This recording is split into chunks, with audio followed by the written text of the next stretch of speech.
Take a seat, sit back, relax, and welcome to the Kladecast. Today with me, I have the mayor of Redondo Beach. Do you want to introduce yourself? Just tell me who you are. Tell me. Sure. Yeah, just tell me about yourself. Well, right on, Blake. I'm Bill Brand, the mayor of Redondo Beach. Don't live far from here. We're here in front of this beautiful mural at the police station, and ready to share my life experience with you, whatever you want. Yeah, so I'm kind of helping out with a program called Ocean Fever, and they're all about health, mental health, positivity, and all that with swimming and through the ocean. And I just happen to have you here, so I wanted to try having you on the podcast. So thank you for coming on. I don't really have any specific questions for you ready, but I just want to ask about your history, why you became mayor. So first off, I know that so your story is pretty inspiring because you actually had cancer and now you're running for mayor. You want to tell me about that, your story with cancer now becoming mayor? Well, sure. I actually do have cancer. Actually, I had chemo treatment a week ago. But, cancer isn't the death sentence it used to be. I've certainly learned that. I was diagnosed about a year and a half ago. But it's been a journey, for sure. I've been an athlete my whole life and love the ocean and drawn to the ocean. And I love these volunteer groups like Ocean Fever who are using the ocean as a vehicle to teach people about mental health and physical health and camaraderie and how important all that is. So, I've always been a big supporter of theirs. And my life story really is just centered around educating myself, getting a good education, and working hard and enjoying the outdoors and sports. So I've been very fortunate to be able to enjoy all those things. So not everybody gets those opportunities. But yeah, being mayor, it's been a labor of love for really 20 years. I started off as an activist for 8 years, and then I was on the city council for 8 years, and then I've been mayor for 4 years, and now I'm running for re-election. And yeah, you're right. I got diagnosed with cancer a year and a half ago. I wasn't sure if I was going to run for mayor, But I talked to my doctors, and they said, sure, Bill, why not? You're going to be around for a while, and you're doing great. So if that's what you want to do, go for it. So I said, okay. And here we are. Yeah, you seem really healthy. God bless that you're still healthy, super active, and you're running for mayor again, which is crazy to believe considering you have cancer. I just think that is super inspiring. As a kid, were you wanting to be into politics? Is this something that you've always wanted to do? No, I never in my life dreamed of, being mayor of Redondo Beach or council member, getting involved in my local community. But as you get older and you grow and you mature, you don't have to get older to get interested in politics or in what's going on locally. But I did. And I saw some of the changes that people were trying to impart on Redondo Beach, and I didn't like it. And so I teamed up with some other activists in the city, and there went 20 years, and here I am mayor. But no, it wasn't something I ever planned out to do, but a lot of people do. And politics is a great field, and you can have a big impact on people's lives in the future of the city, of the county, of the state, of the country, and really lay a huge foundation and leave a great legacy. It's kind of what's happened by happenstance in my involvement. So, here we are. Yeah. So you actually originally didn't come from California. You actually came from somewhere else. So where did you were you originally from? Well, I was born in Dallas, Texas, and when I was 8 years old, we moved out here. So I'm not a native Californian, but I've been here since I was 8. I'm 63 and a half now. So how many years is that? 54? 55? Yeah, 55. Yeah, I've been here 55 years and loving every minute of it.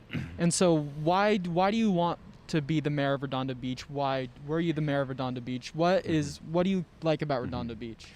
Well, I like the smaller town feel of Redondo than you see on the other areas of the coast of California, like Santa Monica. If I liked Santa Monica, I'd move to Santa Monica. And I like the smaller town feel of Redondo Beach. So, why I ran for mayor 4 years ago is they were planning on building a mall and on our waterfront. And I was shocked, frankly, that it actually had even gotten that far, but it was moving. And if I did run for mayor, it's probably going to happen. Yeah. So when some other people joined in, decided to run for council along with me, I decided, okay, well then I guess I'm going to run for mayor. And that and the AS power plant, I thought there should always be a park. That's our big opportunity for a beautiful waterfront park. People think it's impossible, and nothing could be further from the truth. And so I think, the next 4 years are lined up, and I hope I win, and I hope the people that support my vision win, and we can move forward with that, because we have a lot of opportunity coming forward. So all these things kind of gel sometimes at the moment, and I didn't really plan it out, but here we are. Yeah, so originally when I heard you were running for mayor, I heard that one of the big things was the power plant and also the waterfront. So dealing with the power plant, you said that you want to turn the power plant into a park. Is that correct? Yeah. And do you know what your plan is for that, or do you know what the plan is for that going in the future, what's going on with the power plant? Oh, absolutely. Yeah, I mean, I've been fighting for 20 years to see that permanently retired, and we've been successful. It was supposed to retire last December 31st, and then they wanted to extend the operation for 3 years. The plant's 60 years old, and it's done, and it is going to permanently retire. But we wanted to retire sooner rather than later, so we got them down to 1 year. So hopefully they don't have any more extensions, but that plant is permanently retiring. It is not slated to be a new power plant, and the power lines are coming down.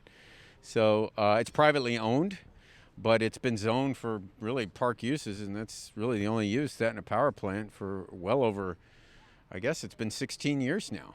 So a developer bought it recently, speculating that the community would rezone it for some big development project, but it requires a public vote. And I hope the public never votes for a big development project. I mean, it's a park. And it's not our obligation to reward a speculator with some big development plan. No, it's a wetland. They got 6 acres of wetlands there. You go down there, the birds are flying in, and it's just a huge, huge opportunity for our community. And if the community sticks to their guns with persistence and the right leadership, you're going to see a beautiful park down there one day. Yeah, I'm excited for that, because living here for ever since I was born, I come by the power plant, and although there is a pretty mural, it is kind of ugly to look at. It's right at the beach, and turning it into something like a park, or for other people to just go there and for recreational purposes, I think that's a really great idea. I think that's going to be really beneficial to the community. I would encourage people to look at other waterfronts. Go up to San Francisco. Look at Crissy Field. Got a beautiful waterfront that used to be an old Navy airfield, and they restored the wetlands there, and they have a lot of open space. They got Marina Green. They have Crissy Field. I mean, it's just a gorgeous, gorgeous place, and it's part of what makes that area so special. And then you have beautiful other areas around there, Golden Gate Park, and you have a very successful commercial district as well. So you can't just build buildings and expect it to be successful. You have to have something to draw the people to, and that improves the quality of life of the residents. And that's really what's been missing in Redondo Beach. Every time there's a square foot of land in Redondo, it's just build, build, build. Well, it's time to do something for the community and time to upgrade our waterfront, and I think that's the path to take. And so the other thing when you were becoming mayor, another big thing that was going on was the idea of the waterfront, or more specifically the Redondo Pier. And a lot of people were asking it to be torn down, be turned into somewhat of a mall, and some people didn't want that to happen. So why do you have your certain stance on what's going on with the waterfront and what's being built there, what's not being built there? Well, I think I've had my pulse on what the community really wants. And, they started rezoning it to allow a mall going back 11 years ago. And I was against it then, and it barely passed. And I warned people, you just approved zoning for a mall. But, people want to see change down there. They want to see upgrades, and they don't want to get in the way of that. And so they approved it. And then, 6 years later, here's your mall. And it was just way too big and out of character with what people wanted. And so most people voted not to do that. And most people voted to make me mayor, and most people voted to vote people in that didn't want that either. So here we are 4 years later, and we still want to quote-unquote revitalize without supersizing. But we've been, because it does need a lot of work, but we've been mired in the lawsuits that have tied us up. But we've been winning those, and we see the next 4 years as really a path forward to see the power plant retired, see the power lines come down, and be able to revitalize the waterfront without supersizing it by focusing on recreational and a public amenities plan first before engaging with a developer to do some giant plan. We don't ever want to do that, really. But we want to focus on the recreational and amenities plan, which is what the Harbor Commission is doing now first, and then redevelop some of the areas around it. So during coronavirus, just everything's crazy, nothing's normal. what do you think about how the city is handling COVID? And we talked about the JG program earlier when we were talking with the Ocean Junior Fever lifeguards. program. Yeah. So what do you think? So basically, my question is, what do you think about how Redondo's handling COVID with businesses, restaurants, and all that? And then, what is your idea with how the junior lifeguard program is going, and how do you want that to be in the future? Well, Redondo's tried to take I'll call it a measured approach to responding to COVID without, devastating the businesses that don't need devastating. We've done what we can. We opened up the parklet program for outdoor dining down in Riviera Village. We smoothed the permitting process for outdoor dining or any outdoor activities anywhere in the city, including Artesia Boulevard and other areas. We've directed monies coming from the federal government to allow those things to happen. We've negotiated with the Coastal Commission to relax on the parking requirements, and we've opened up the beaches so that people can enjoy the outdoors. So, but it's been learn as you go. It hasn't been perfect by any means, but we've done the best we can, and I feel good about how we responded and moved forward. And I'm looking forward to spinning out of this. The vaccine's coming, and cases are going down, and some businesses are starting to open up, and they're getting relaxed, and we got the weather on our side and vaccines. So I'm optimistic. I really am. Junior lifeguards, it's just such a great program. It's outside. I think they're going to run it. I think the county just voted the other day to go ahead and move forward with the junior lifeguard program. They're going to limit some class sizes, and some distancings and things like that. So I think it can be done safely, and it should be done because that's how people get out. People have been locked in their houses and hunkered down and lockdowns, and it's time to, I wouldn't call it lockdowns, you've been able to get out, but people have been isolated, and so it's going to be a great opportunity to get out and get with people and do it safely. Like going back I'm not going away from the more political stuff, like how much have you enjoyed Redondo here, being the mayor, like being with our community? Like how has that changed your life? How has that experience been for you so far? Well, in so many ways, it's enriched my life because I've developed so many relationships with so many different groups, so many different individuals. It's just been a fantastic experience from a personal standpoint.